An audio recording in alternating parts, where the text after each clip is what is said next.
কৃষ্ণ কৃষ্ণ নিগদতি শৈব হাসি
কৃপল বান্ধব সমস্ত আই মাতৃ সমস্ত আমি ক্রমশ আগবঢ়াই অহা কৃষ্ণৰ লীলাৰস কৃষ্ণৰ প্ৰেম ৰস আৰু কৃষ্ণইনো কি লীলা প্ৰদৰ্শন কৰিলে আমি পৰ্যায়ক্ৰমে এই আলোচনা আগবঢ়াই যোৱাৰ মানস কৰিছোঁ। আমি আমাৰ আগৰ পৰ্যালোচনাত আমি যি বৃন্দাবন লীলাৰ কথা প্ৰকাশ কৰিছিলোঁ, আমি কৈছিলোঁ যে তাতে দ্বাৰকা লীলা আৰু কৃষ্ণই যিহেতু বৃন্দাবন লীলা, ব্ৰজ লীলা, মথুৰা লীলা, দ্বাৰকা লীলা আৰু কুৰুক্ষেত্ৰ লীলা তেওঁ এই জগতত প্ৰচাৰ কৰিলে।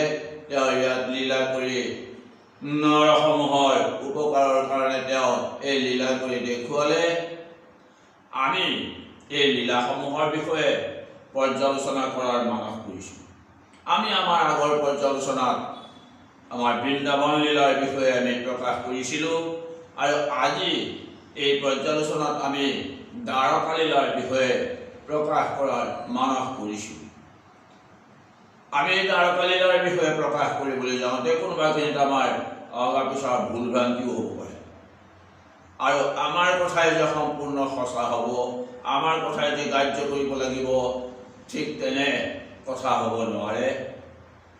আমি যথাসাধ্যে আপোনাসৱৰ উদ্দেশ্যে আমি দ্বাৰকা লীলা সম্পৰ্কে দুআষাৰ পৰ্যালোচনা আগবঢ়োৱাৰ এয়া মানস কৰিছোঁ। কৃষ্ণ এই পৰ্যালোচনা দ্বাৰকা লীলাত প্ৰধানতঃ কৃষ্ণই এই দ্বাৰকা লীলা কৰিবলৈ গৈছে ক'ত? যে শ্যামন্তমণিক আমাৰ য'ত শ্যামন্তমণি সত্ৰাজিতৰ দ্বাৰা শ্যামন্তমণি তেওঁ সূৰ্যৰ পৰা লাভ কৰিছিল আৰু সেই শ্যামন্তমণিৰ যিহেতু সত্ৰাজিতে লৈ আহিছিল, তেওঁ দেৱগৃহত প্ৰতিষ্ঠা কৰিছিল। এই শ্যামন্তমণি আমাৰ দ্বাৰকালীলাত শ্যামন্তমণিৰ জৰিয়তে আমাৰ নামৰ যি প্ৰকাশ, নামৰ যি আধ্যাত্মিক তত্ত্ব, পাৰমাৰ্থিক তত্ত্ব আৰু এই শ্যামন্তকমণি হৰণৰ জৰিয়তে যি আমাৰ দেহতত্ত্বৰ বিষয়েও যি জ্ঞানৰ প্ৰসাৰ কৰিব খুজিছে, আমি সেই শ্যামন্তকমণিৰ বিষয়ে দুআষাৰ আগবঢ়াব খুজিছোঁ। আৰু এই শ্যামন্তকমণিৰ যি পাৰমাৰ্থিক তত্ত্ব, যি আধ্যাত্মিক তত্ত্ব, যি দৈহিক তত্ত্ব, এই সকলো প্ৰকাশ কৰাৰ আমাৰ সাধ্য নাই। আমি এই বিষয়ে জানিবলৈ যাওঁতে আমি প্ৰথম এই আখ্যানটো সম্পৰ্কে আমি অৱগত হ'ব লাগিব, আৰু এই আখ্যান সম্পৰ্কে অৱগত হ'লেহে আমি মূল তত্ত্বৰ বিষয়ে যাবলৈ আমাৰ সহজ হ'ব, বা আমি আমাৰ তত্ত্ব বুজিবলৈ অতি সহজ হৈ পৰিব যদি আমাৰ মূল আখ্যানটো জনা থাকে। আমি জানো যে সত্ৰাজিত আৰু প্ৰসেন দুয়ো ভাই ককাই। সত্ৰাজিত আছিলে সূৰ্যৰ পৰম ভক্ত, আৰু এই সত্ৰাজিত লাহে লাহে ভক্তৰ পৰা তেওঁ উন্নীত হৈছিল সখালৈ।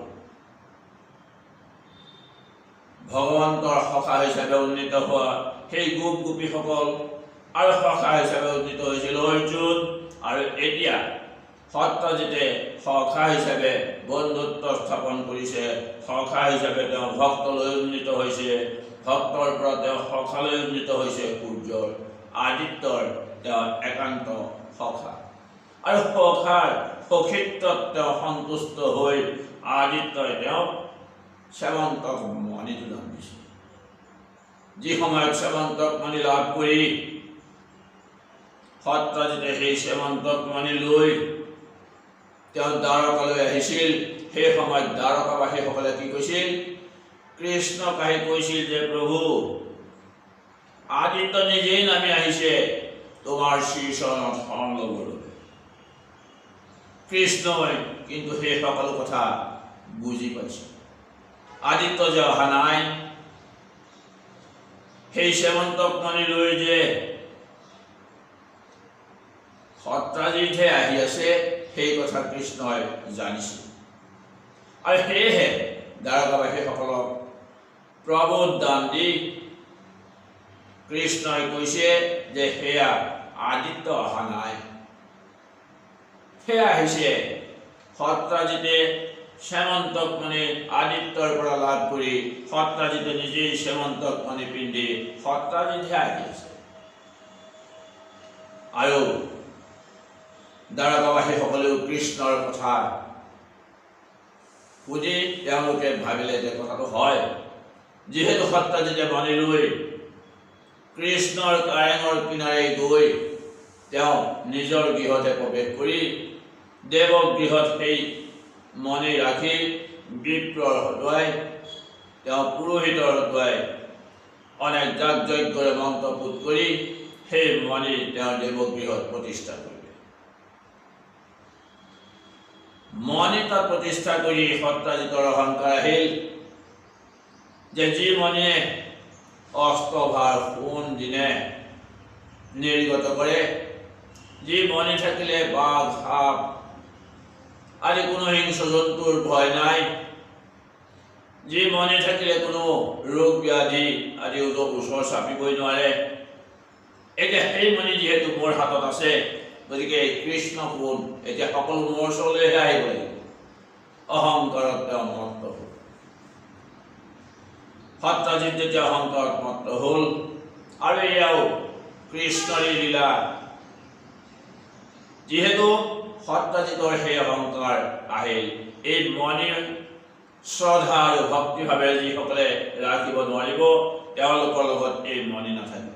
সেয়েহে আমাক ভাগৱতত এষাৰি কথা প্ৰকাশ কৰিছে যে মণিমন্ত মহন্তৰ নিবাসে এইটো হৰি, তাহানে নিবাসে এইটো দ্বাৰকা নগৰী।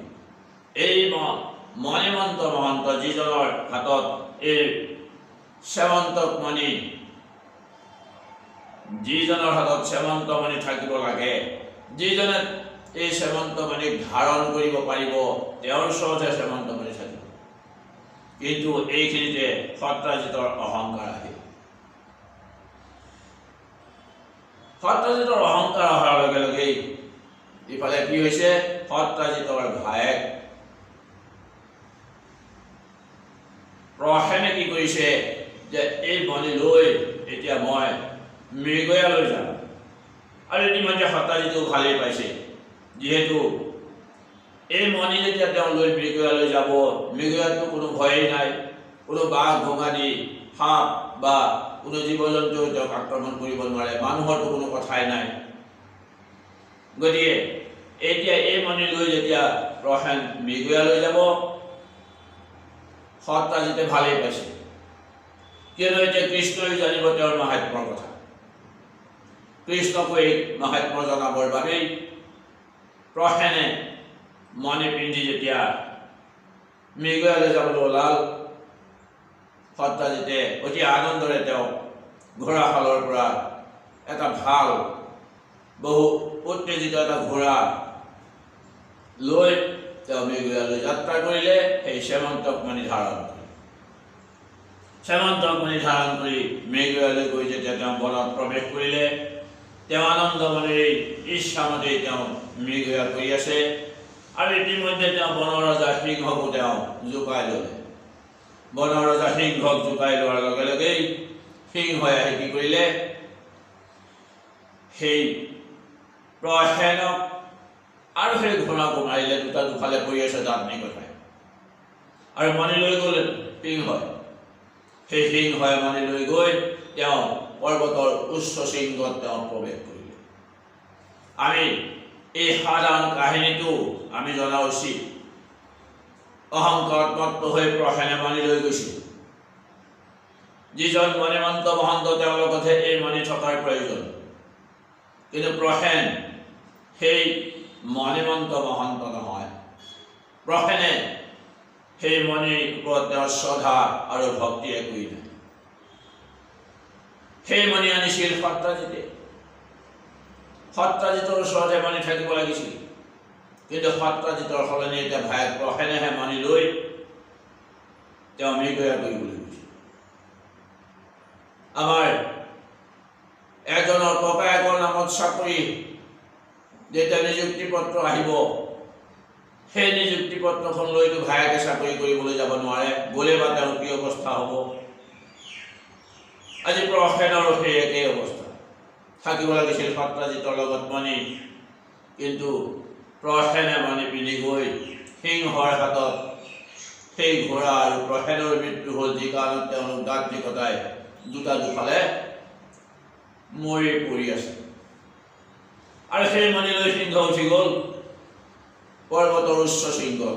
এইবাৰ নাম সিংহই লৈ গ'ল, বনৰ ৰজা সিংহই সেই নাম বস্তু, য'ত সেমন্ত মণি অন্য একো নহয়, একমাত্ৰ বৃহদত্ত নাম। সেই সিংহই মণি লৈ উচ্চ শৃংগত উঠে। আৰু সেই সিংহক মাৰি এইবাৰ মণি আহি ক'ত সোমাল, জাম্বন্তৰ গৰ্তত প্ৰৱেশ কৰিলে। জাম্বন্তৰ গৰ্তত আহি সেই মণি প্ৰৱেশ কৰিলে। কিন্তু যেতিয়া মৃগয়াৰ পৰা প্ৰসেন আহি আমি লাহে লাহে ইয়াৰ তত্ত্ব অনুধাৱন কৰিবলৈ, আমি বিশ্লেষণ কৰিবলৈ আগবাঢ়িম। কিন্তু আমি মূল কাহিনী ভাগৰ কৃষ্ণইনো কি লীলা কৰিছে, আমি সেই লীলাৰ বিষয়ে, এই কাহিনী ভাগৰ বিষয়েহে আমি ক'ব গৈছোঁ। আমি যথাসাধ্যে দেহতত্ত্ব হওক বা ব্ৰহ্মতত্ত্ব, পৰম তত্ত্ব আমি আগবঢ়াব চেষ্টা কৰিম। এই মণিভাগ যেতিয়া জাম্বৱন্তই তেওঁ গৰ্তত প্ৰৱেশ কৰালে, তেওঁৰি ধাই ললিতাৰ হাতত দিলে, আৰু ললিতাই কি কৰিলে, জাম্বৱন্তৰে পুত্ৰ সুকুমাৰৰ হাতত এই মণি দিলে, আৰু সুকুমাৰে মণি লৈ খেলি আছে। ইফালে যেতিয়া ভায়েক মৃগয়াৰ পৰা আহি পোৱা নাই, সত্ৰাজিতে ভাবিলে যিহেতু কৃষ্ণই তেওঁক আগতেই সেই উপদেশ দিয়াইছিল, কটকি লগাই তেওঁক কৈছিল যে এই মণিভাগ তেওঁ আচলতে উগ্ৰসেনৰ হাতত তেওঁক প্ৰদান কৰিব লাগিছিল। উগ্ৰসেনৰ হাতত মণিভাগ দিয়াৰ কথা যেতিয়া কৃষ্ণই তেওঁক কটকিক দি জনাইছিল, তেতিয়া তেওঁ মান্তি হোৱা নাছিল। আৰু এতিয়া সেই কথা তেওঁ অনুধাৱন কৰি তেওঁ এই কৈছে যে নিশ্চয় মোৰ ভাতৃক মাৰি কৃষ্ণই এই মণি আত্মসাৎ কৰিলে, এই মণি কৃষ্ণই লৈ গৈছিল। আৰু ইতিমধ্যে কোৱাকুই শুনিলে, কৃষ্ণৰ কাণত এই কথা পৰিল, কৃষ্ণই এই বদনাম পালে যে সত্ৰাজিতে তেওঁক বদনাম দিছে যে মণিটো নিশ্চয় কৃষ্ণই লৈ গৈছে।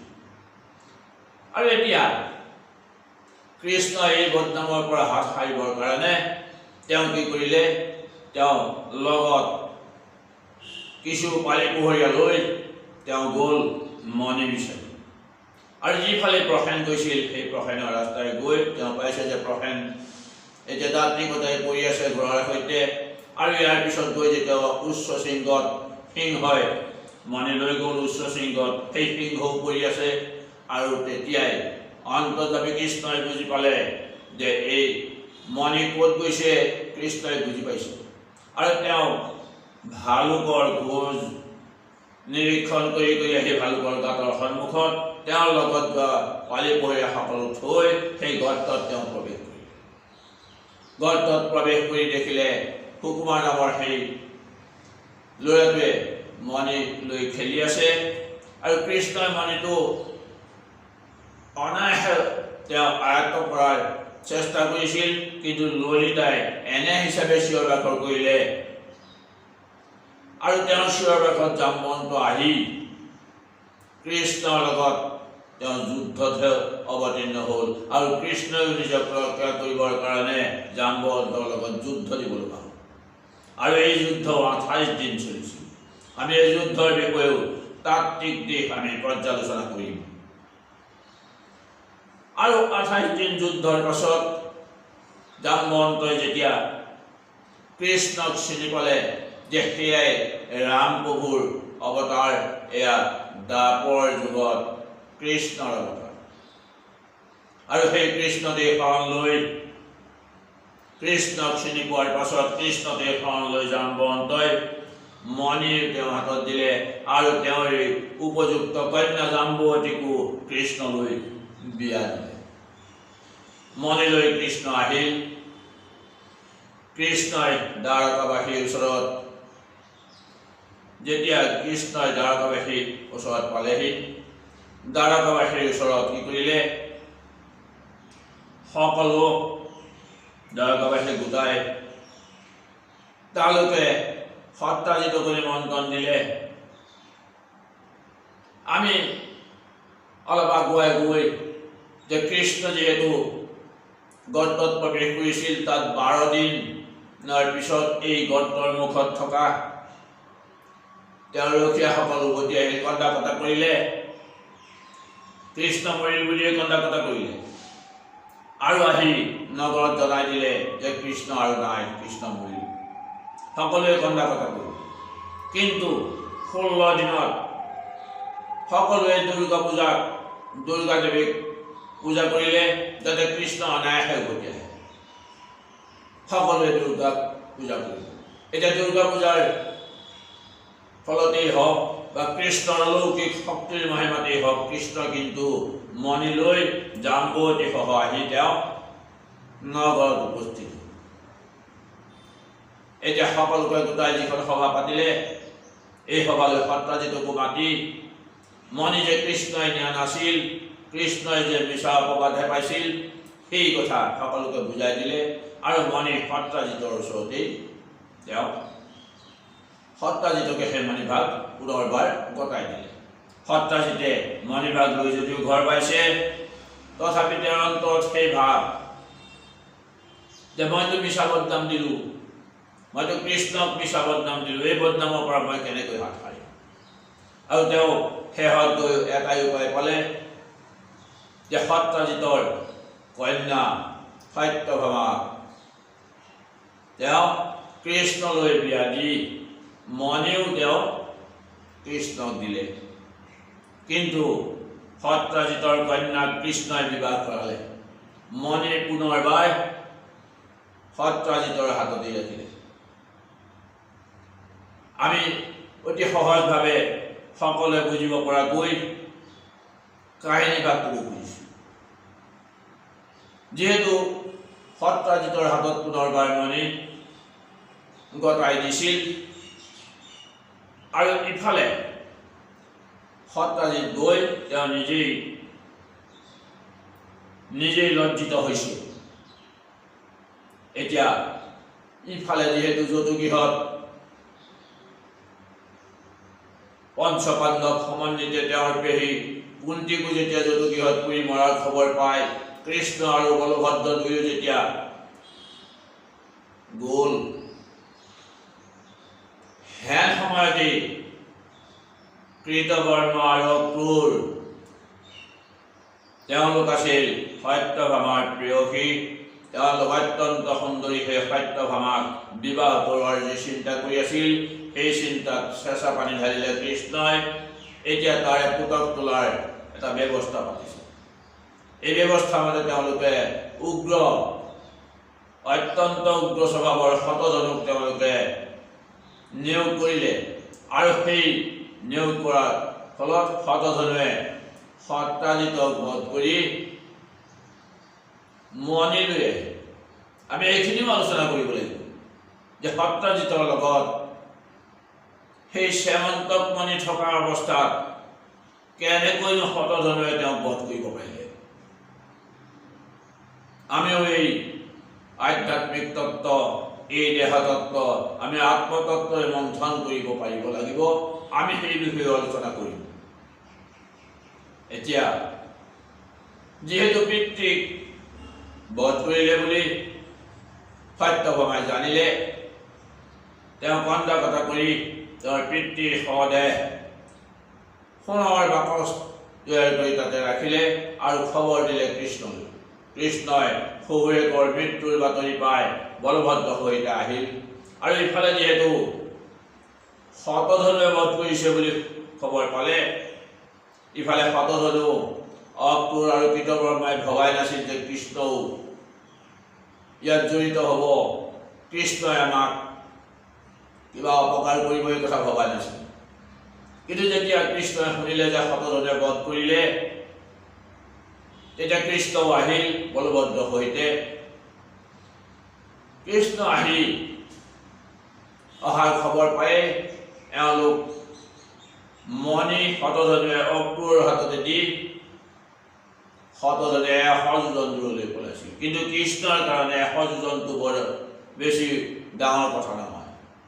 কৃষ্ণ আহি শতধনুক তেওঁৰ চক্ৰৰে ডিঙি কাটি বধ কৰিলে।